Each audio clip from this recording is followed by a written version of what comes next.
Olá, galera do sétimo A, do sétimo B. Então a gente está aqui para mais uma aulinha nessa semana. Espero de vocês mais visualizações, né? Mais presença nas nossas aulas. A gente está tendo muita entrega da atividade, né? De atividades. Porém, em relação às visualizações das aulas, nós ainda estamos com um número muito pequeno, muito reduzido. Então, é necessário assistir a nossa aulinha, beleza? Galera, até esse momento, nós falamos sobre o continente americano, né? A gente falou como a América foi conquistada, né? Foi dominada pelos países da Europa. Então, nós vimos que inicialmente, Espanha e Portugal deram início a esse processo de conquista, né? Primeiro os portugueses, posteriormente os espanhóis, e aí a galera toma o nosso continente americano. Mas eles não serão os únicos a empreender esse processo de conquista, né? A dar início a esse processo de conquista. Nós também teremos ingleses, franceses, holandeses. E aí, galera, hoje a gente vai falar sobre uma porção da América que foi colonizada pela Inglaterra. Nós temos três partes principais em que o nosso continente americano foi dividido. A América Portuguesa, que somos nós, Brasil, né? A parte que foi colonizada por Portugal. A América Espanhola, onde nós temos, né, países da Cordilheira dos Andes, da América Central, que foram colonizados pela Espanha, e países que foram regiões, né, que foram colonizadas pela Inglaterra aqui na América. Inicialmente chamado de as 13 colônias inglesas e que posteriormente viria, né, se tornaria os Estados Unidos da América como nós conhecemos hoje. Então quer dizer, professora, que os Estados Unidos, que estão localizados lá na América do Norte, foram colonizados pelos ingleses, pela galera que veio lá da Inglaterra? Isso. Então, a gente sabe que a colonização dos Estados Unidos foi feita pelos ingleses. Vamos lá, galera. Então, por que colonizar, né? Então, o que impulsionou que ocorresse essa colonização inglesa? Por que os ingleses fizeram isso? Então, de uma maneira geral, né? Aproveitando a fixação da Espanha na região latina, né? A Inglaterra resolve invadir a América do Norte, enviando uma expedição que vai ficar a cargo de Walter Hellingen, que trouxe os primeiros colonos ingleses. Então, a gente tem que ter a seguinte ideia. A Inglaterra ela começou depois dos outros países no seu processo de colonização. Aí você pode perguntar, ela começou depois por quê? Ela estava ainda passando por alguns problemas, né, de organização política para que ela desse início às suas navegações. Então, como ela estava atrasada em relação a Portugal e Espanha, que tinham sido os primeiros, então muitas vezes ela teve que tomar algumas regiões que pertenciam, né, a essas outras nacionalidades, a esses outros grupos, para poder fazer a sua colonização, beleza? Então, quem chega atrasado, né, acaba tomando um pouquinho o que é dos outros. Então, por que essa colonização foi tardia, né? Então, como eu disse a vocês, se nós formos comparar com Portugal e com Espanha, Portugal e Espanha começaram a colonização deles, né, a partir principalmente do século XIV e século XV. Aqui no continente americano, né, a gente vai ter colonizações. Uma das viagens principais, né, vai ser a viagem de Cristóvão Colombo, de 1492, ainda século XV. Enquanto que os ingleses, só vão dar início à colonização deles na América no século XVII. Então, eles estão bem atrasados quando a gente leva em conta, né, Portugal e Espanha. Aí você tem que entender o porquê desse atraso. Como eu disse a vocês, né, eles tinham dificuldades para centralizar a política deles. Para que um país conquiste outros territórios, ele precisa estar politicamente organizado. Então a Inglaterra estava passando por várias guerras, como a Guerra dos 100 Anos e a Guerra das Duas Rosas, que era uma guerra, né, por sucessão para ver quem seria o líder do país. Só quando Elizabeth I se torna rainha da Inglaterra é que aí de fato a gente vai começar a ter um país mais centralizado e mais organizado.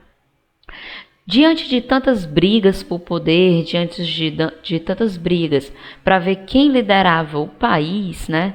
Henrique VIII, que era um importante rei, falece. Sua filha, Maria, assume a liderança, mas pouco tempo depois ela acaba falecendo. E aí a herdeira, né, na linha de sucessão era Elizabeth. Então, Elizabeth I se torna a rainha da Inglaterra. E aí, como ela já estava com o poder centralizado, né, ela vai dar o pontapé para as navegações. Então, ela vai promover a burguesia. Lembrem que todas as navegações marítimas, a classe social, né, que vai se beneficiar depois do Estado, né, depois da coroa, dos reis de Portugal, de Espanha e de qualquer outro país, quem mais vai se beneficiar com as navegações marítimas será a burguesia. Então a Elizabeth vai ajudar a burguesia, vai incentivar o comércio e vai incentivar também a pirataria. O que é isso, professora? A pirataria é os piratas que nem a gente vê na TV, né? Então ela vai dar a alguns grupos de piratas uma espécie de documento, onde dentro desse documento, chamado de corsário, ela vai autorizar que a marinha inglesa possa atacar outros navios e saquear as suas, né, a sua frota, o que existia lá de riquezas. Então, os piratas que estavam a mando de Elizabeth, nós chamamos eles de corsários. Então, Elizabeth dá o pontapé inicial para a colonização. Então, Elizabeth vai ter várias conquistas, né? Além de dar início ao processo de colonização, ela vai vencer a armada de Felipe II da Espanha, o que abre ainda mais perspectivas para a colonização de parte da América. Então, tá aí a Elizabeth I, que foi uma das principais rainhas da Inglaterra. Ela governou por mais de 40 anos e nunca se casou. Ela disse que o objetivo dela, né, era apenas ser a rainha e ela não poderia ter uma outra mudança, um outro foco, como constituir família, o que era algo extremamente incomum para a época dela. Quase sempre, né, as rainhas elas casavam para que tivessem, né, um marido que as ajudassem a liderar. Elizabeth recusou todas as propostas de casamento e liderou a Inglaterra por mais de 40 anos. Então, a importância de ter um novo território. Galera, a América, né, o continente americano, ele vai surgir para os países da Europa como uma alternativa, seja uma alternativa de enriquecimento, né, de exploração, como os espanhóis e os portugueses fizeram, mas também ela vai ser uma alternativa para os perseguidos religiosos, como aconteceu na Inglaterra. Como assim, professora? Os ingleses mandaram, né, pessoas para aqui para o continente americano com o objetivo de ganhar dinheiro, mas também mandaram pessoas com o objetivo de reconstruir a sua vida.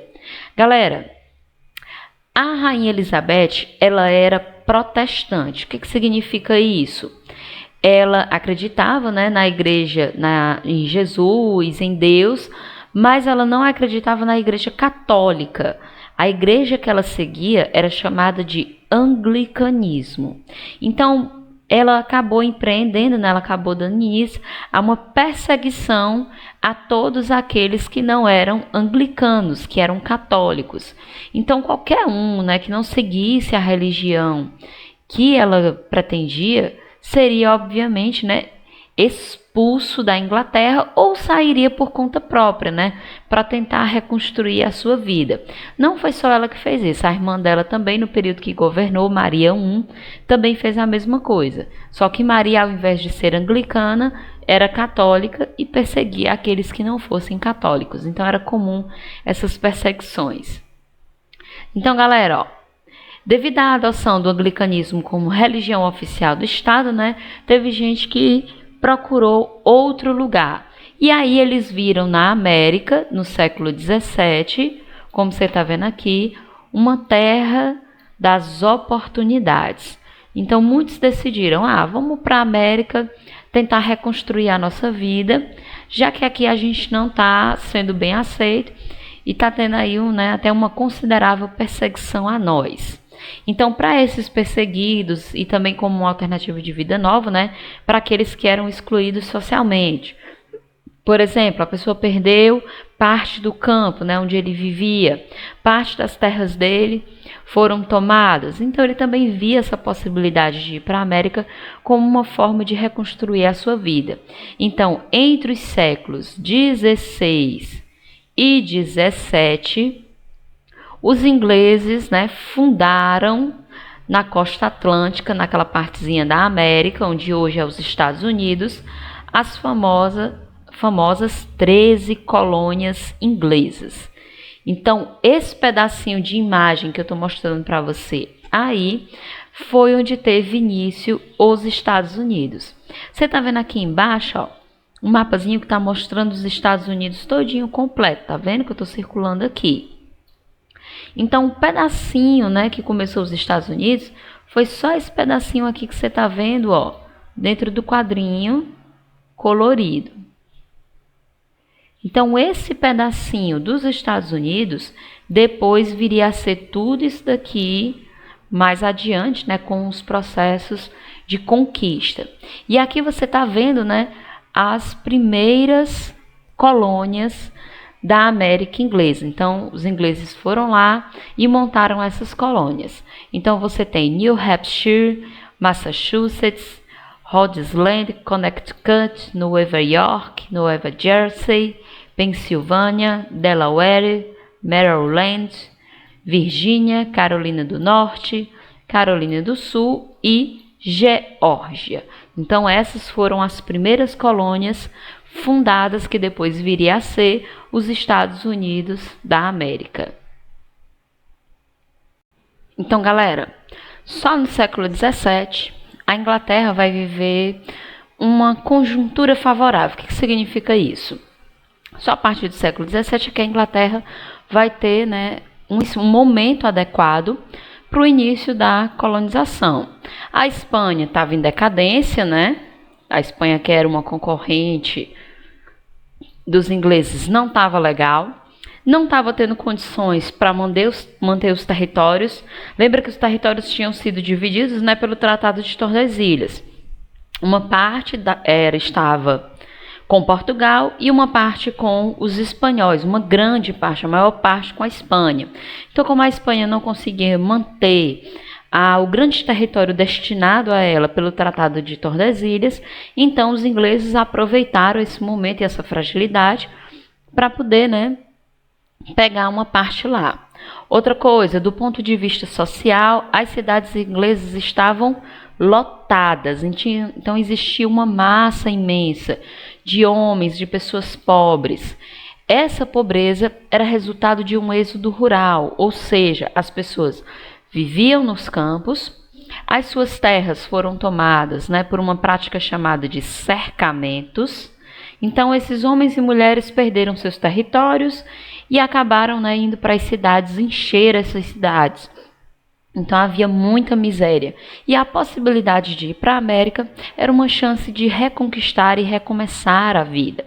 A camada burguesa, né, enquanto isso a burguesia, sofria com perseguições religiosas. Então, de um lado você tem os camponeses sem terra para viver, sem bons empregos para sobreviver, e de outro lado você vê uma parte da burguesia estando perseguida. Então, isso vai influenciar com que essa galera queira sair da Inglaterra e ir para o continente americano. E as revoluções inglesas, né, geram um clima de instabilidade que acaba aí dando o pontapé final para essa galera ir para a América. Então, o sistema de colonização. Galera, aquelas 13 colônias que eu mostrei para vocês, elas vão ser divididas em duas partes principais. Uma parte ela vai ser do centro e do norte. As colônias, né, que estão no centro e do norte daquelas 13 serão colônias usadas para povoamento. Ou seja, elas vão abrigar a burguesia, elas vão abrigar aqueles pobres, né, aquelas pessoas sem condições. Então ela vai servir para povoar. Já as colônias do sul, o objetivo delas era explorar.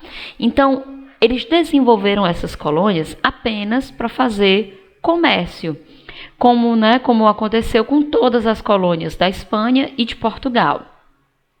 Então, aí você está vendo mais uma vez, né, em outra imagenzinha, direitinho as 13 colônias, que eu já mostrei para vocês.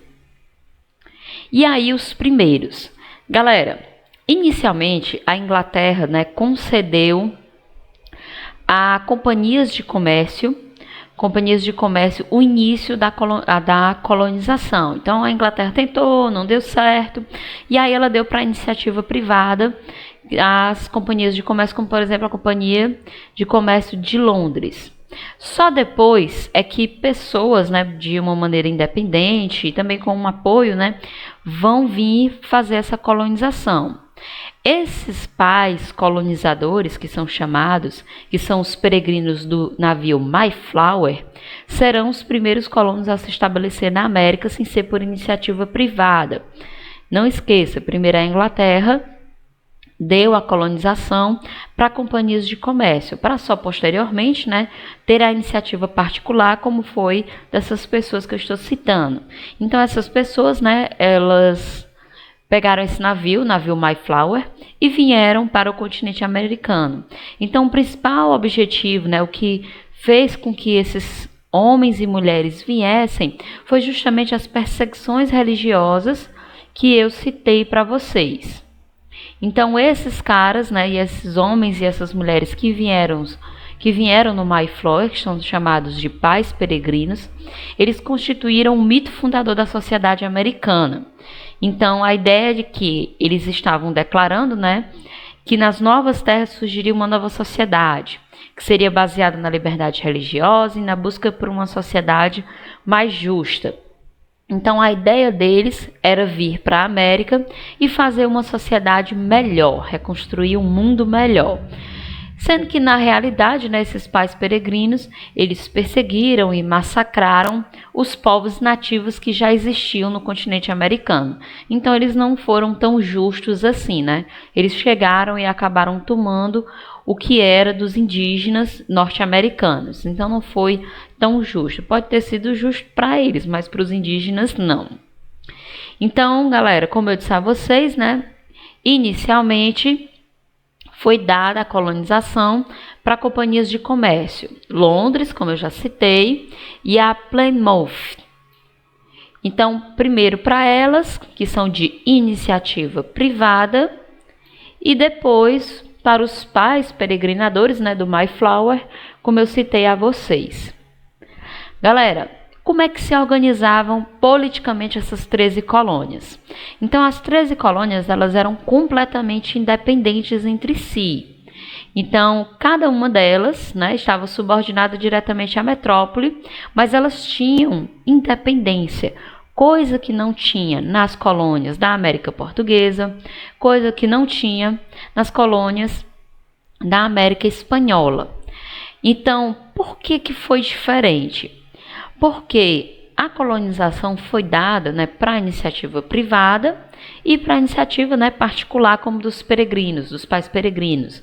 E isso não foi dado no Brasil, né? Então eles vieram realmente só para explorar. Então, como esse modelo de exploração foi o que teve no nosso país, esse processo de independência das colônias não existiu para nós. Então lá, né, a colonização ocorreu a partir da iniciativa privada teve um elevado grau de autonomia, que ficou conhecido como negligência salutar. Então, aqui no Brasil, nós não tivemos isso. Apesar dos governadores representarem os interesses na metrópole, a organização social tendeu a aumentar constantemente a sua influência. Então, eles tinham muito forte a ideia de direitos próprios, de que eles eram independentes, estavam reconstruindo e não queriam uma interferência tão forte da metrópole, né, como acontecia com Espanha e Portugal. Então, a metrópole inglesa não se metia tanto, né? Existia aí um limite. Galera, as colônias do norte, como eu disse a vocês, né? Até já citei. Nós podemos citar, né, novamente, como a Nova Inglaterra. Elas tiveram um desenvolvimento de povoamento. Então, sempre que eu falar de colônias do norte, eu estou falando de colônias de povoamento. Massachusetts, Rhode Island, Nova Hampshire, Connecticut, Nova York, Pensilvânia, Nova Jersey e Delaware. Já as colônias do sul, como eu disse a vocês, elas são colônias de exploração. Então, colônias do norte, povoamento, colônias do sul, exploração. Então, nós temos Virgínia, Maryland, Carolina do Norte, Carolina do Sul e Geórgia. Então, essas colônias do sul, como elas tinham uma condição, né, geográfica mais tropical, não diria tropical, né, mas lá puderam se desenvolver gêneros tropicais, como, por exemplo, o tabaco, o algodão e o milho. Então, esses produtos, principalmente o algodão, né, serviram aí como meio de exploração. E a mão de obra, né, mão de obra escrava. Então, os escravos trazidos da África trabalharam principalmente nas colônias do sul. Então, como eu disse a vocês, né, as colônias do sul eram colônias de exploração, tinham um clima mais tropical. O sistema, né, que funcionou lá foi o sistema de plantation, que é um sistema onde eu vou produzir para o mercado externo, eu vou ter grandes propriedades de terra e vou produzir, né, um produto em particular. E no caso era o principal produto de exportação, como você pode ver aqui embaixo, o algodão. A mão de obra, como eu citei, né, a mão de obra escrava africana, que será usada nas colônias do sul. Nas colônias do norte, né, nós vamos ter as colônias de povoamento, como eu já falei. O clima é mais temperado, então eu tenho as divisões melhores das estações do ano, né, primavera, verão, inverno e outono. Nós vamos ter o predomínio de pequenas e médias propriedades, nós vamos ter uma agricultura familiar. Lá eles vão desenvolver, né, pequenas fábricas chamadas de manufaturas. Não vou ter tanta mão de obra escrava, o predomínio vai ser mais de mão de obra livre, então eu vou ter pessoas trabalhando e recebendo salário, mas também nós vamos ter a servidão de contrato. Então, aquelas pessoas que estavam interessadas em vir para a América, mas que não podiam pagar pelas despesas da viagem, né? Elas eram aí ajudadas pelos colonos ricos. Então, ela vinha, passava um tempo trabalhando sem receber um dinheiro, para depois, né, essa servidão dela ter fim. E, galera, para encerrar, as colônias, as 13 colônias, vão desenvolver um importante comércio chamado de comércio triangular. Então, como é que funcionava? As colônias aqui na América do Norte, né, elas produziam o quê? Elas produziam produtos manufaturados, como, por exemplo, né, tecidos e ferragens. Então, o que é que elas faziam? Elas pegavam e vendiam seus produtos manufaturados na Inglaterra. Aí, o que é que elas faziam? Os produtos que elas vendiam na Inglaterra, né, elas obtinham aí com esses produtos lucros. E com esses lucros, elas faziam comércio com outras regiões, como por exemplo com a África. Então você tá vendo, deixa eu mostrar aqui nesse outro, pronto, nesse aqui fica melhor da gente entender. Então, ó, a América do Norte, ela por exemplo, né, vendia e comprava produtos manufaturados na Inglaterra, mas ela também fazia a venda, né, de peixes, cereais e madeira, tanto para Portugal como para a própria Inglaterra. Ela vendia produtos como rum, né, que é um tipo de bebida, lá na África, e trocava esses produtos por escravos. Então, tanto ela fazia um comércio com os países da Europa, como ela também fazia um comércio com as regiões da África. Então, essa troca de produtos, né, vai e vem, era chamado de comércio triangular. Beleza, galera? Então, por hoje nós encerramos. Deem uma olhada lá na atividade, certo? Assista a primeira aula e depois dê uma olhada na atividade. E até a próxima aula.